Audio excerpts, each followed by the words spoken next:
สวัสดีค่ะสวัสดีครับขอแนะนำตัวเองได้ไหมคะ ผมชื่ออาจารย์ Richard Okafor อาจารย์ Richard Okafor and how long have you been in Thailand I have been in Thailand since 1995. and what brought you to Thailand What brought me to Thailand is I planned initially to come here to start being a minister of God and do something for God. But when I came here first, I saw so many opportunities to import goods, export goods. So I decided to want to be a part of it, but God didn't allow me to do that. So I later joined back to become a pastor in this country. what are you now I'm a pastor now, เป็นอาจารย์ที่โบสถ์ a pastor in a church. how long have you been a pastor for I've been a pastor since 30 years let's say for more than 20 something years. 20 something years Yes. almost 30 Almost, years almost wow 30 years. and how has it been like being a pastor in Thailand for almost 30 years Yeah, I've been a pastor in Thailand, and it's not all that easy to be a pastor in Thailand because we have 1 to 2% Christians, and you have to struggle a lot to go out to reach out, talk to the people that don't know God for them to come to the church. We struggle a lot to evangelize, talk to the people to come to the church. okay so have you been a pastor in Nigeria I've not been a pastor in Nigeria, but I used to be a leader in a church in Nigeria. but you were ordained in Thailand But I was ordained in Thailand to become a pastor, to pastor a church. And before we talk about your life as a pastor, I think lots of Thai people want to know, what was your first impression of Thailand like? Because you came to Thailand 30 years ago from Nigeria, how was it like moving from Nigeria to a whole different country, a whole different continent?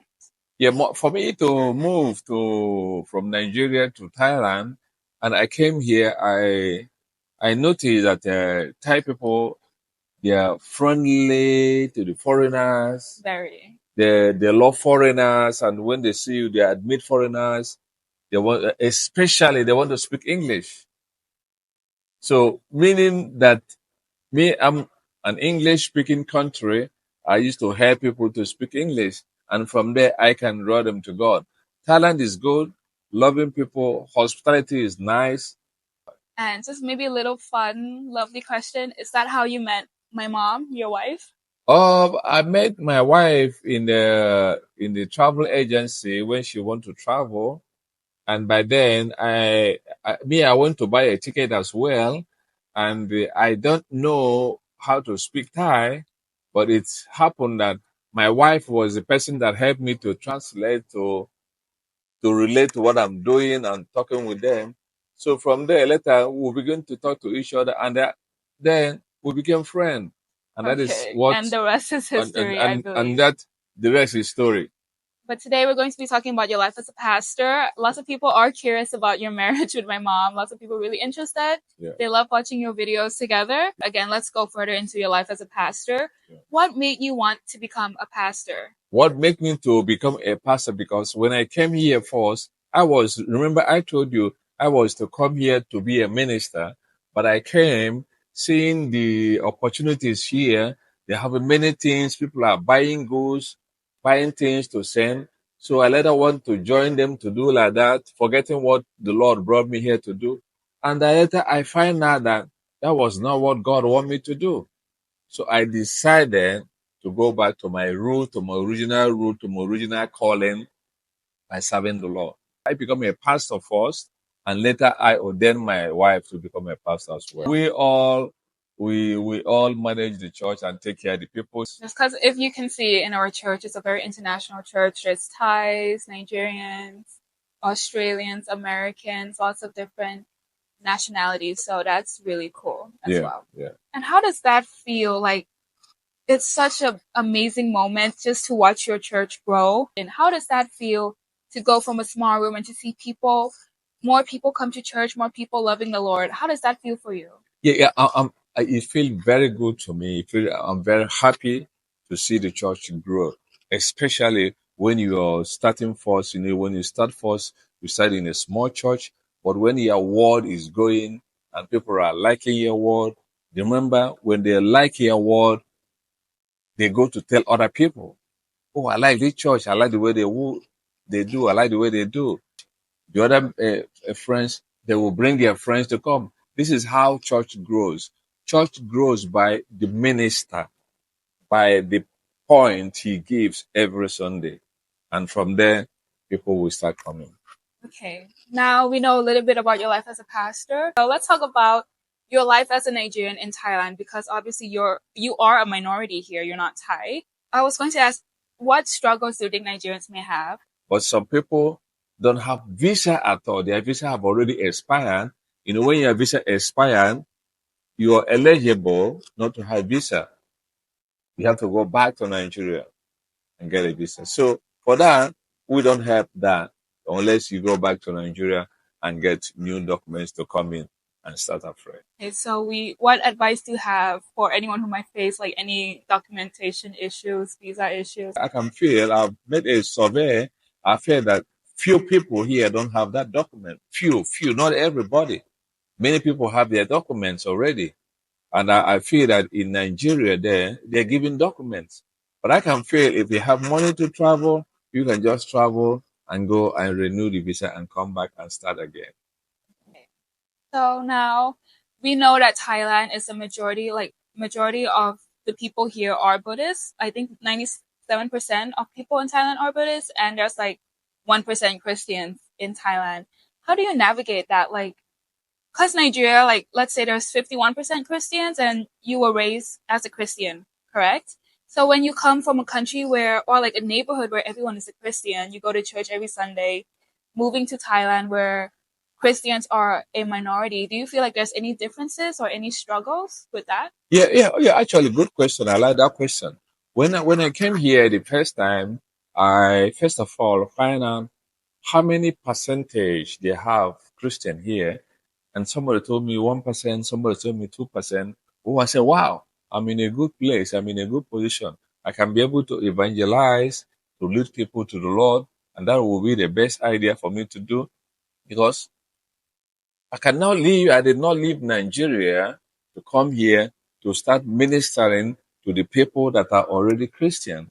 I came here to minister to the people that don't know God, to evangelize to them so that they can live whatever they're doing and come in and experience what it's about to be a Christian. So that is what I'm doing here, and I believe God will help me for that. And now that you're talking about evangelizing and telling people on how it's like to be a Christian, do you have any words of encouragement for anyone who's not a Christian but is interested in becoming a Christian, or even just coming to church or reading the Bible? Do you have anything to say? Yeah, people that are not Christian is like sometimes when we go out for evangelism, we find it very difficult because they ask us question. The first question they will ask us, will the Lord Jesus give us money?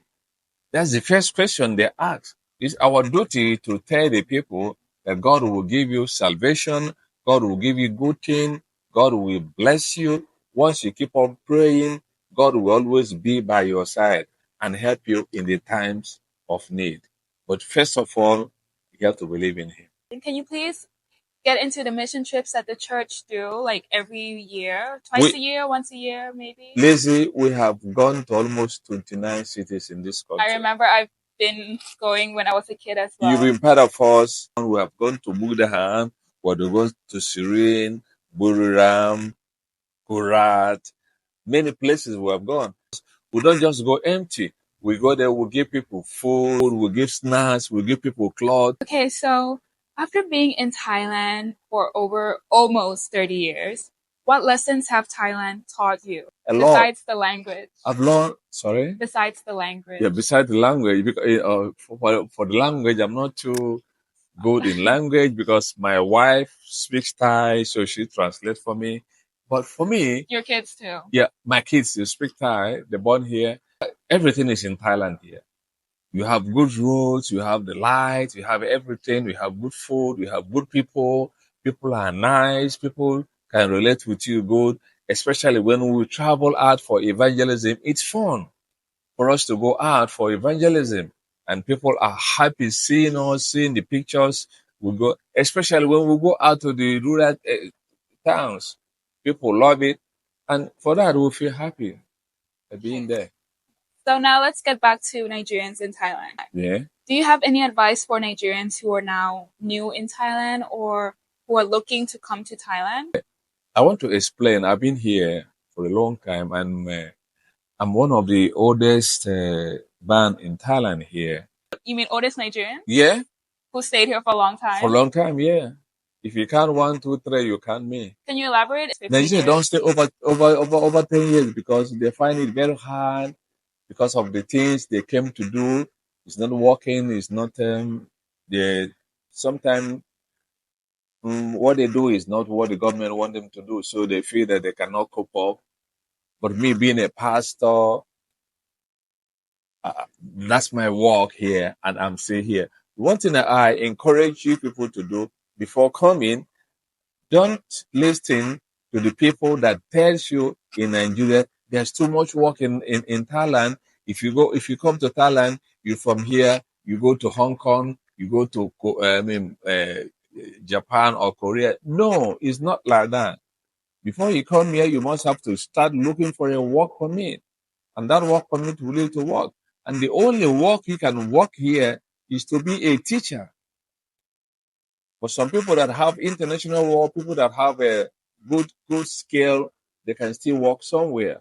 I've seen many people they here in Thailand, but they end up going with people that doing things that is not right. I feel like even though it's easy for me to say because I don't have any visa issues, I'm a Thai citizen, I'm Thai, I have a Thai ID card, Thai passport. Yeah. My dad never faced any visa issues because he renews it every year. But I feel like maybe you can talk about it as well. I think before coming to Thailand, you need to know what job you're going to do, what visa you're going to do, to avoid any issues. Let's go back to the point of you talking about how some, not all, okay, some Nigerians may realize that the job they're doing here is not what the government want them, you quoting on what you said.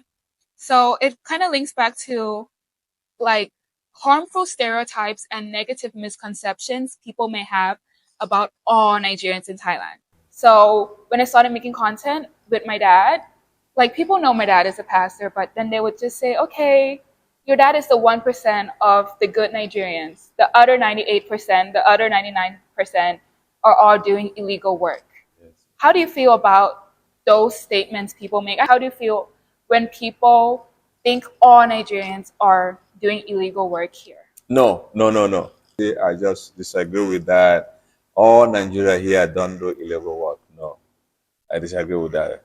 We have some Nigerian doing good, and in any country you go, you will see this one doing good and this one not doing good. Even in my country, you go to my country, you will see good one and you will see bad one. But what I encourage you, or if you want to come, don't be or don't carry it in mind that you're going to be a part of doing wrong thing. Look for a good thing that you will do. The thing about me is I know many Nigerians who work here in actual offices. They would get the job in Nigeria. It will be an international firm. Okay. Whether it's just a teacher, they could work in an office as well. So, like, I don't know why, like, lots of people just assume every Nigerian do illegal work because maybe just with me, like, I'm very proud of my upbringing. My dad always, teach us on how to do good, how to not fall into the wrong trap. So all Nigerians I meet, like I would meet many people my age or older, their parents work in the embassy, their parents are business owners here, their parents do import-export, they have restaurants, they might be teachers, work in the embassy. That's good. So those are the Nigerians I know, There are still other bad ones. Yes. So that's why I always tell my kids, be careful with those other one that is not doing the genuine thing. So if you join them, maybe if you can end up in having problem. But once you come in as a genuine man, you want to do good thing, you are free to come.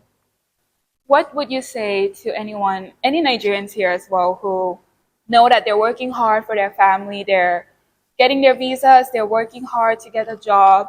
How would you want to encourage them when other Thai people, or I'm not just saying Thai people look down on Nigerians, because the comments I get does not only come from Thai people, it comes from foreigners here. It comes from even Nigerians in Nigeria. They're like, majority of Nigerians in Thailand are illegal, like doing illegal work.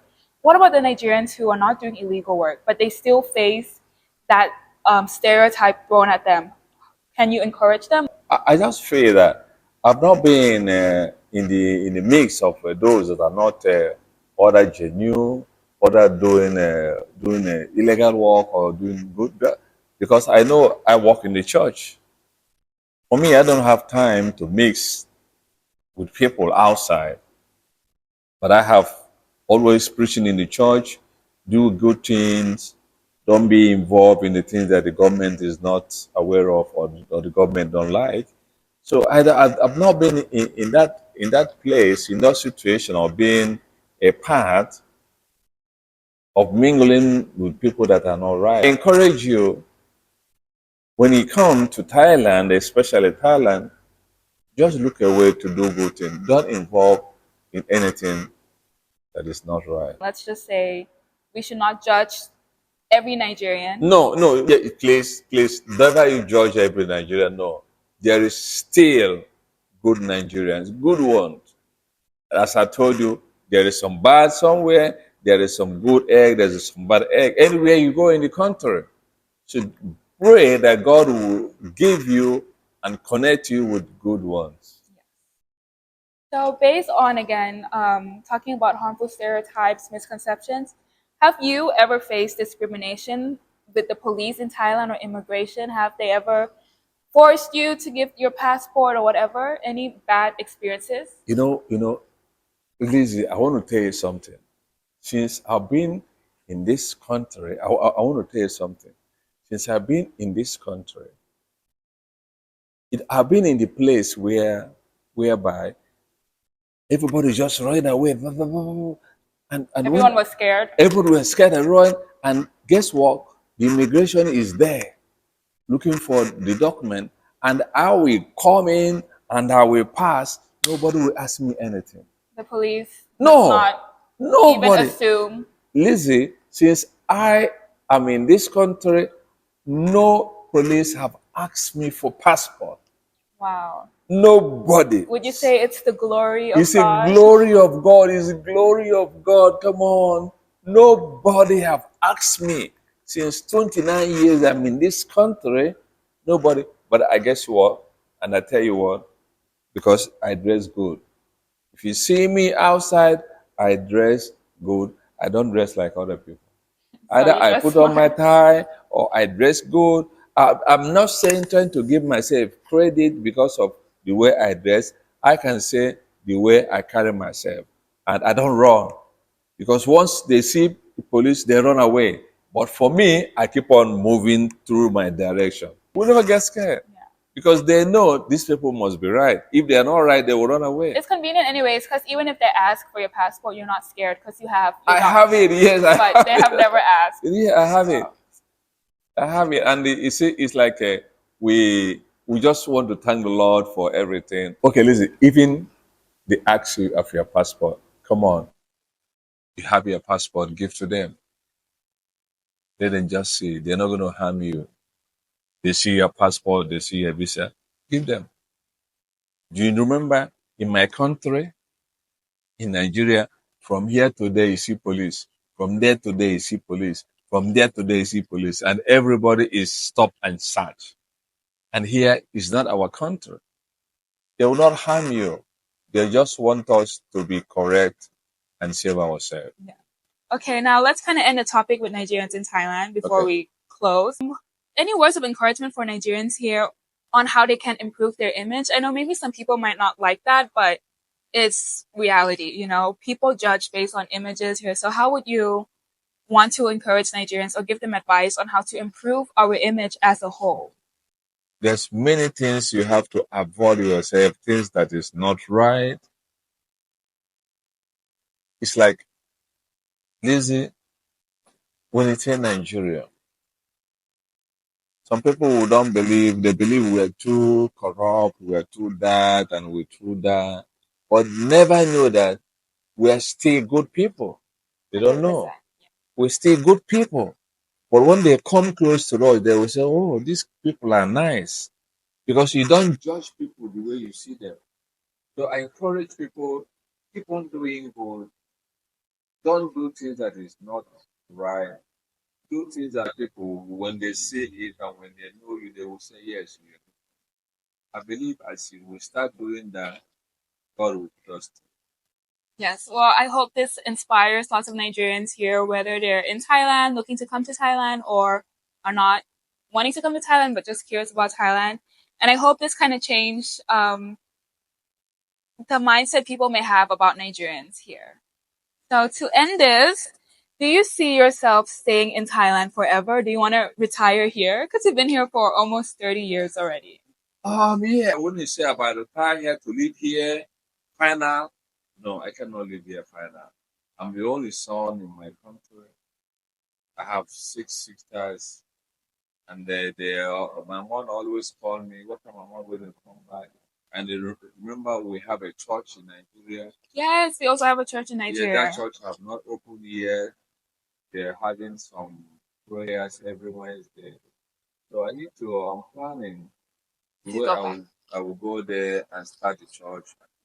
So the Bride of Christ ministry in Thailand has been standing for almost 30 years. What about in Nigeria? When did you start building a church in Nigeria? Can you talk a little bit about that? Building the church in Nigeria at the beginning of 15. We built some, we finished it, we came back, and I went back to build it 2018. So maybe to end this, Yes. is there one Bible verse? Maybe one or two. Okay, bring the Bible out. Do you have any Bible verse that keeps you motivated, keeps you going all these years? The Bible that keeps me going is in the book of Philippians chapter 4, which says, number 4, 5, 6, says, rejoice in the Lord always. And again, I will say rejoice. Let your gentleness be known to all men. The Lord is at hand. And number 6 says, be anxious for nothing, but in everything, by prayer and supplication, with thanksgiving, let your requests be made known. What you say? Amen. Be anxious for nothing. Let nothing worry you. Let nothing disturb you. In all your problem you have, bring that problem to God. And as you pray with thanksgiving. You pray, God, I thank you. I know I have problems, but I know in any time from now, you're going to take care of me. And let your thanksgiving, let your request, all that you request, all that you want from the Lord, let it be known. I love that. That is what is keeping me in this country up till now. Anything I want, I go to this verse. When I read it, before you know it, will come to pass. I encourage you, come to the church so that we can enjoy together. Thank you. Thank you so much. Bye-bye. ขอบคุณค่ะ